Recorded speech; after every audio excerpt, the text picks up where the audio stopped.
একটু চিন্তা করুন, কোন একটা কাল্পনিক ইন্টারভিউতে আপনাকে এরকম একটা ডেটা সেট দিয়ে বলা হলো যে এই স্কোর কলামে যদি কেউ 50 অথবা তার বেশি নাম্বার পায় তাদেরকে আমরা পাস বলবো, আর যদি তার থেকে নিচে পায় তাহলে ফেল বলবো। এবং সাথে সাথে আমাদের আরেকটা কাজ করতে হবে, এই ওয়ার্কিং ডেজ এর উপরে ভিত্তি করে যদি কেউ 24 দিনের উপরে কাজ করে তাহলে তাদের স্যালারি 5% ইনক্রিমেন্ট দিয়ে দিব, আর যদি 24 দিনের নিচে কেউ থাকে, 24 অথবা 24 এর নিচে কেউ থাকে, তাহলে তাদেরকে আমরা যে বেস স্যালারি সেটাই আমরা দিব।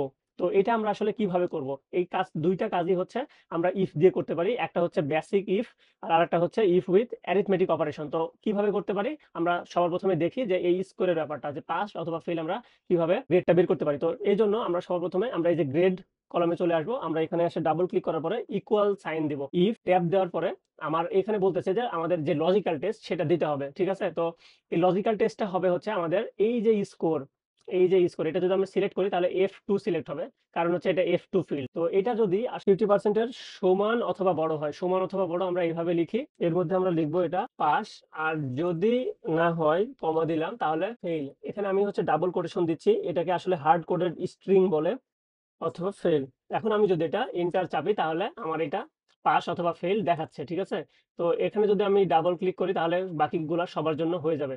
যেমন এটা পাস, এটা ফেল, এটা পাস। যদি 50 থাকে তাহলে আমাদের পাস, কারণ 50% এর সমান অথবা বড় বলেছিলাম। এরপরে সেম ভাবে এই বোনাসের যে বিষয়টা সেটা আমরা কিভাবে করতে পারি। তো বোনাসের বিষয়, এখানে আমরা আমাদের আসলে ইফ দিতে হবে সেম ভাবে। লজিক্যাল টেস্ট আমরা বলবো যে এই ওয়ার্কিং ডেজ নিয়ে কাজ করতে হবে আমাদের, তাহলে আমরা এটা সিলেক্ট করলাম। তো এটাকে আমরা বলে দিব যে যদি 24 এর থেকে বড় হয়, 24 এর থেকে বড় হয়, তাহলে আমাদের হচ্ছে কি করতে হবে, আমরা যে আমাদের যে স্যালারি, এই স্যালারিটা সিলেক্ট করতে হবে। এই স্যালারির সাথে আমরা কি করব, 5% ইনক্রিমেন্ট দিয়ে দিব। তাহলে আমরা করব কি, 5% করতে যে 1.05 এটা হচ্ছে মাল্টিপ্লাই করতে হবে।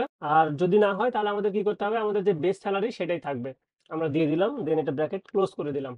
আমি যদি এখন ইন্টার চাপি তাহলে দেখেন আমাদের এ হচ্ছে কি করছে, যে 27 ডেজ ছিল, এর জন্য 5% ইনক্রিমেন্ট হয়েছে। তো সেম ভাবে আমি এটা সিলেক্ট করে এখানে যদি আমি ফিল করে দিই তাহলে বাকি সবারগুলো হয়ে যাবে। তো যাদের দেখেন 24 যাদের আছে, তাদের হচ্ছে যেটা বেস ছিল সেটাই আছে, এই যে 34K, এখানেও 34K।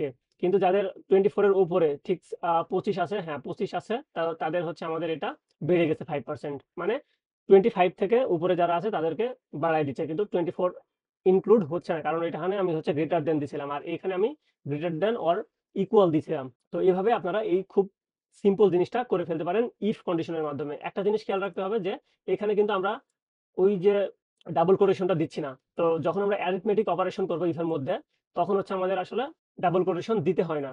আর যখন আমরা হার্ড কোডেড এরকম কোনো স্ট্রিং দিয়ে ফিল আপ করবো, তখন সেটা আমাদের আসলে ডাবল কোটেশনের মধ্যে লিখতে হবে।